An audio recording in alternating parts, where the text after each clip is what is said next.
bersyukur kepada Allah Subhanahu wa taala sehingga pada kesempatan kali ini kita dapat berjumpa kembali di ruang aula yang sederhana ini. Tak lupa pula salawat beriringan salam marilah kita sajikan kehadiran Nabi besar Muhammad sallallahu alaihi wasallam. Setelah membawa umatnya dari alam jahiliyah menuju alam Islamiyah, dari alam kebodohan menuju alam yang penuh dengan ilmu pengetahuan. Ya, alhamdulillah kita masih bisa kita rasakan sampai saat sekarang ini. Yang saya hormati para ibu guru, rekan kami yang telah meluangkan waktunya untuk kami dalam rangka kegiatan diseminasi aksi nyata penyebaran pemahaman budaya positif. Untuk langsung saja kita masuk ke materi. Di sini restitusi itu adalah proses menciptakan kondisi bagi murid itu untuk memperbaiki kesalahan mereka sehingga mereka bisa kembali pada kelompok mereka dengan karakter yang lebih kuat. Ya, ini restitusi berbeda dengan hukuman tadi ya Bapak Ibu. Kalau hukuman tadi dia cenderung menyakiti fisik, tapi kalau restitusi ini memperbaiki kesalahan, bukan untuk menebus kesalahan. Ya. Selanjutnya di sini ada 9 ciri-ciri dari restitusi. Yang pertama, bukan untuk menebus kesalahan, namun untuk belajar dari kesalahan. Yang kedua, memperbaiki hubungan. Yang ketiga, tawaran, bukan paksaan. Yang keempat, restitusi menuntun untuk melihat ke dalam diri. Kemudian restitusi mencari kebutuhan dasar yang mendasari tindakan. Yang keenam, restitusi diri adalah cara yang paling baik. Restitusi fokus pada karakter bukan tindakan. Kemudian restitusi fokus pada solusi. Yang terakhir yaitu restitusi mengembalikan murid yang berbuat salah pada kelompoknya. Selanjutnya kita lihat. Nah, selama ini di sekolah kan sebagai guru ya, kita sebagai guru banyak menjumpai permasalahan pada peserta didik ya Bapak Ibu, dan masalah itu bermacam-macam. Ketika kita mengajar, ada juga siswa yang makan di kelas, ada juga yang mengganggu temannya, kemudian ada yang mengobrol ketika kawan presentasi, ataupun ada siswa yang permasalahannya itu terlambat masuk kelas setelah jam istirahat, ada kan? Banyak ya, banyak sekali. Nah, jadi permasalahan pada peserta didik itu kita selesaikan dengan menggunakan segitiga restitusi ini. Nah, mengapa disebut segitiga restitusi? Karena ada 3 tahapan yang harus kita terapkan ketika menyelesaikan permasalahan peserta didik tadi ya. Yang pertama yaitu menstabilkan identitas. Yang kedua, validasi tindakan yang salah. Yang ketiga adalah meyakinkan keyakinan. Ya, di sini untuk bagian pertama paling dasar yaitu menstabilkan identitas. Bagian menstabilkan identitas ini adalah bagian dasar dari segitiga yang bertujuan untuk mengubah identitas anak tadi yang gagal atau melakukan kesalahan menjadi orang yang sukses. Jadi si siswa ketika melakukan sebuah kesalahan pastinya mentalnya down. Kenapa? Karena sering kawan-kawannya mengejek, memojokkannya sehingga mentalnya down. Jadi untuk menstabilkan identitas anak itu, ketika guru menyelesaikan masalah, kita bisa menggunakan kata-kata seperti ini.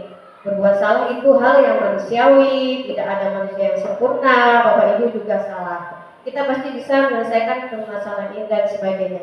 Jadi dengan kalimat-kalimat seperti ini, kemungkinan besar anak itu akan merasa tidak terpojok lagi ya.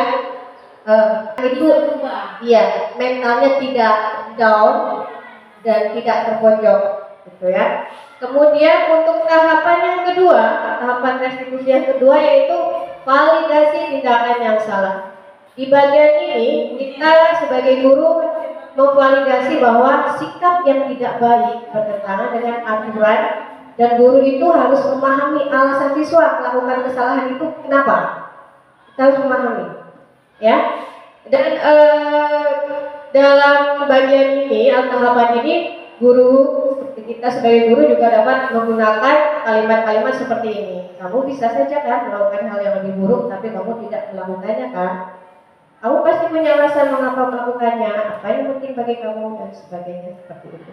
Jadi ketika anak berbuat salah, kita tuh tidak boleh langsung menghakimi, memarahi gitu kan. Kita tanya dulu apa alasan dia berbuat salah. Sebenarnya anak-anak itu berbuat salah itu dia itu menginginkan perhatian dari kita sebetulnya, sehingga mereka berbuat kesalahan seperti itu. Kemudian untuk tahapan yang terakhir yaitu menanyakan keyakinan. Nah, setelah tadi identitas si anak sudah stabil, kemudian kesalahannya sudah kita validasi bahwa apa yang diperbuatnya tidak baik untuk dilakukan, baru kemudian kita hubungkan si anak tadi dengan nilai-nilai yang dia percaya, ya, dan berpindah menjadi orang yang dia ingatkan itu seperti apa. Dia ingin menjadi siswa yang bagaimana selanjutnya, seperti itu ya. Jadi untuk tahapan ini guru, kita sebagai guru bisa menggunakan kalimat-kalimat yang ada di sini. Contohnya, apa nilai yang kita percaya di sekolah? Nilai-nilai universal apa yang telah kita sepakati? Kelas yang ideal itu seperti apa sih? Kamu ingin jadi anak seperti apa? Apa yang kamu rasakan? Jadi itu. Jadi untuk menyelesaikan masalah anak itu jangan kita langsung memvonis anak di depan kawan-kawannya. Misalkan ada anak yang terlambat masuk kelas setelah jam istirahat ya, jangan langsung kita marah-marah di situ. Kita marahin dia, otomatis mentalnya down karena dia malu dimarah sama guru di depan siswa. Jadi untuk menyelesaikan permasalahan siswa itu kita panggil siswa secara kita panggil ke ruangan, boleh ke ruang BK ya. Di situ kita face to face, kita selesaikan masalahnya. Ini contohnya, misalkan kasusnya tadi siswa itu terlambat masuk kelas setelah jam istirahat ya. Kita tanya dulu, jangan langsung kita marah-marah, kita gunakan segitiga risiko ini ya. Pertama kita sapa dulu ramah, kita tanya dulu kan. Setelah selesai pembelajaran kita panggil siswanya, kemudian kita tanya dulu kabarnya bagaimana, sebut saja Mawar muridnya ya. Mawar, gimana kabarnya kamu hari ini? Baik Bu. Kamu tahu tidak kenapa ibu panggil kamu sini?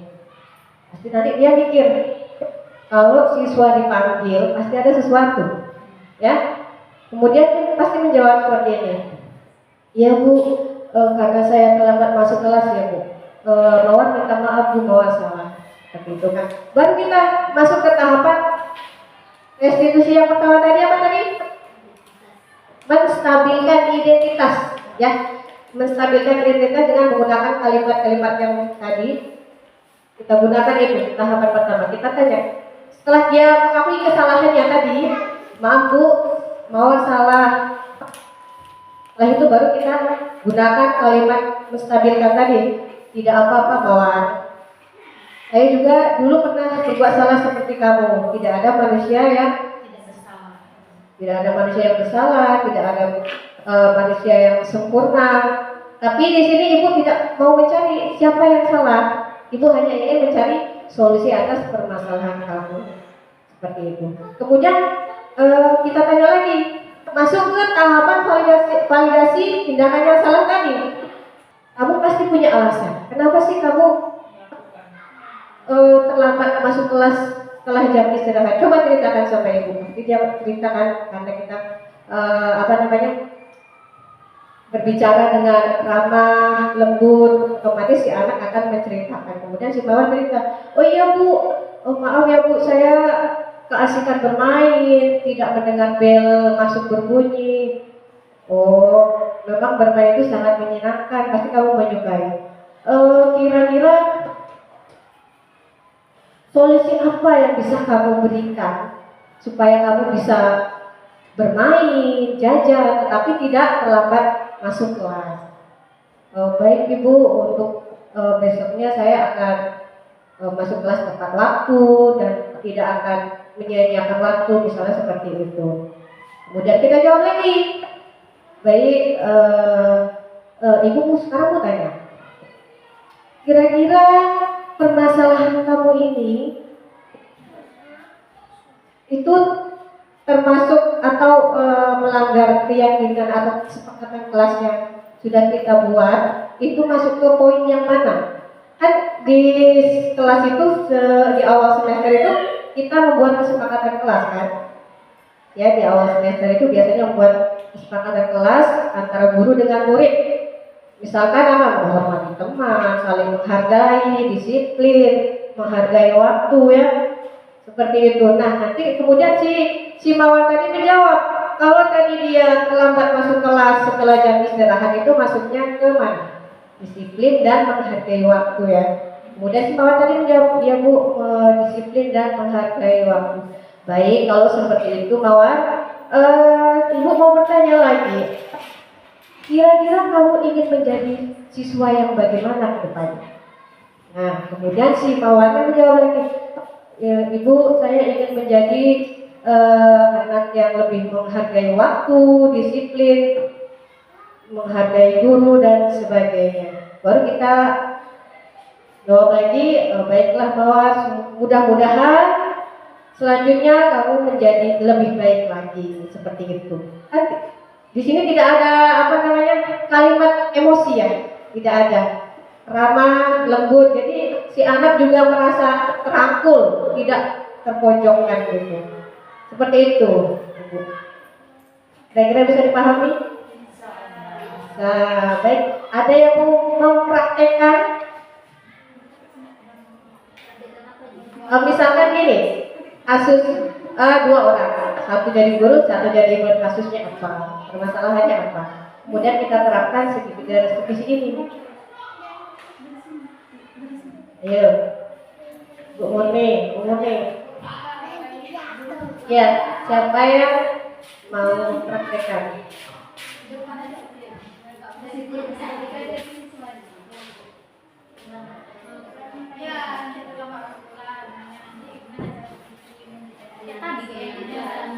Ya. Kasusnya misalkan apa? Misalkan ada itu ya tadi. Yang lain coba.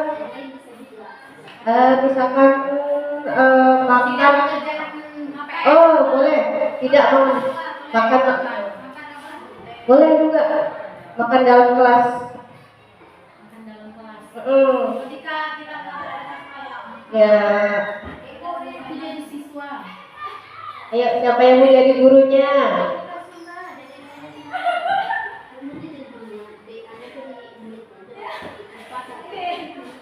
Ayo. Atau kalau nggak nggak apa-apa.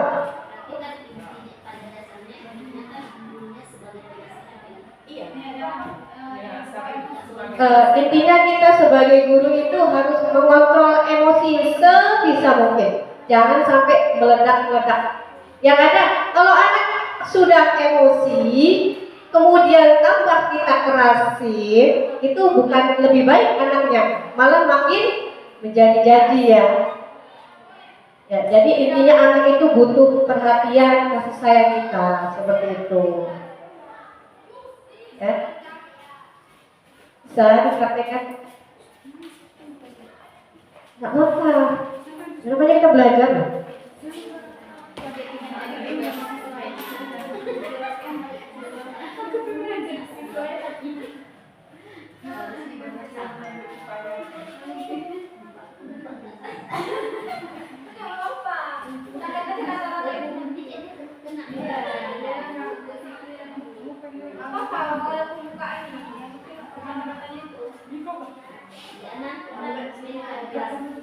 Enggak, ini Bu, ke depan aja Bu, biar lebih enak dilihat.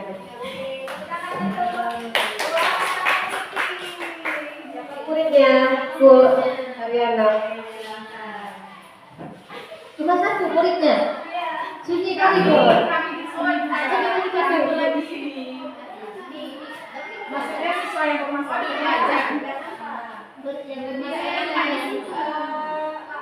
Ini kan mencontohkan cara penyampaiannya, cara penyampaiannya. Biasanya itu kawan-kawan. Jadi tentunya sudah dipanggil ke kantor atau ke meja. Berdua jadi face to face. Ya, jadi ya cari aman.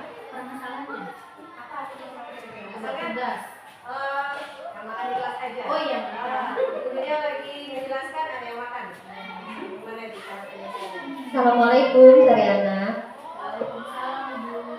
Silahkan duduk. Apa kabar hari ini, Sariana? Baik. Nah, kamu tahu nggak kenapa ibu panggil kamu hari ini? Tahu Ibu, tadi waktu Ibu ngajar di kelas saya makan.